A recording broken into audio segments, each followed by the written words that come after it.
नमस्कार, मैं हूं विजयश्री और आप देख रहे हैं यूपी न्यूज। दिल्ली एनसीआर में ठंड बढ़ रही है, लेकिन इसके साथ ही हवा में घुलता जहर भी तेजी से फैल रहा है। प्रदूषण का स्तर लगातार खतरनाक होता जा रहा है और लोग अब हेल्थ इमरजेंसी घोषित करने की मांग कर रहे हैं। राजधानी की बिगड़ती हवा के पीछे बड़ी वजह फिर वही पुरानी पराली जलाना है। ताजा आंकड़े बताते हैं कि पराली जलाने के मामलों में 24 घंटे के अंदर ही 60% से ज्यादा का इजाफा हुआ है। 7 नवंबर को जहां 568 घटनाएं दर्ज की गई थी, वहीं 8 नवंबर को ये संख्या बढ़कर 911 पहुंच गई। अब तक इस मौसम में कुल 8,365 पराली जलाने की घटनाएं सामने आ चुकी हैं।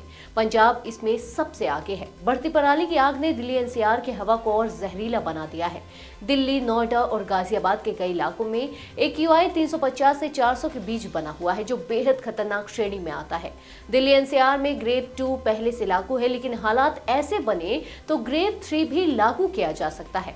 पंजाब में धान की कटाई अपने अंतिम चरण में है और किसान तेजी से खेतों में बचे अवशेष को आग के हवाले कर रहे हैं। रविवार को ही 440 नए केस दर्ज हुए हैं। हालांकि पराली जलाने पर कार्रवाई भी जारी है। अब तक सबसे ज्यादा 180 FIR मुख्यमंत्री भगवंत मान के गृह जिले संगरूर में दर्ज हुई है। वहीं पंजाब के मंडी गोबिंदगढ़ का AQI 240, लुधियाना का 208 और जालंधर का 156 दर्ज हुआ, जो साफ बताता है कि हवा अब केवल दिल्ली की नहीं, पूरे उत्तर भारत की समस्या बन चुकी है।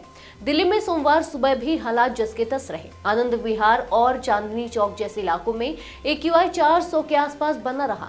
वायु गुणवत्ता आयोग ने अभी ग्रेड 3 लागू करने का फैसला नहीं किया है, लेकिन हालात बिगड़ते रहे तो सख्त पाबंदियां किसी भी वक्त लागू हो सकती हैं। दिल्ली की मुख्यमंत्री रेखा गुप्ता ने लोगों से कारपूलिंग अपनाने और कंपनियों से वर्क फ्रॉम होम की अपील की है। रविवार को इंडिया गेट पर सैकड़ों लोग इकट्ठा हुए और राजधानी में बढ़ते प्रदूषण पर हेल्थ इमरजेंसी घोषित करने की मांग की। प्रदर्शनकारियों का कहना था कि जहरीली हवा से बच्चों और बुजुर्गों की सेहत पर गंभीर असर पड़ रहा है और सरकार को तुरंत आपात कदम उठाने चाहिए। अब जानते हैं कि अगर ग्रेड 3 लागू होता है तो उसमें कई पाबंदियां लगेंगी। वो क्या है? इसमें सभी गैर जरूरी निर्माण और ध्वस्तीकरण पर रोक रहेगी। पुराने डीजल वाहनों पर बैन, सीमेंट और बालू जैसी सामग्री की आवाजाही बंद होगी। 5वीं कक्षा तक स्कूल बंद, ऑनलाइन क्लास की अनुमति, स्टोन क्रशर और खनन गतिविधियां रोक दी जाएंगी। कंपनियों में वर्क फ्रॉम होम या हाइब्रिड मोड में काम करने की सलाह दी जाएगी। प्रदूषण को देखते हुए दिल्ली के कई स्कूलों ने आउटडोर गतिविधियां बंद कर दी है। प्रार्थना सभा और खेलकूद फिलहाल स्थगित है।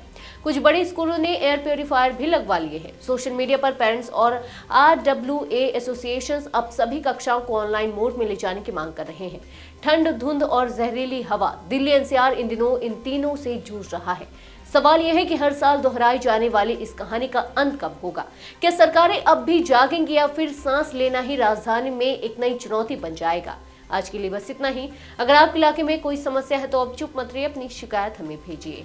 UB न्यूज आपकी आवाज को जिम्मेदारों तक पहुंचाएगा, निष्पक्षता और गोपनीयता के साथ। UB न्यूज, जनता की आवाज, जनता की ताकत।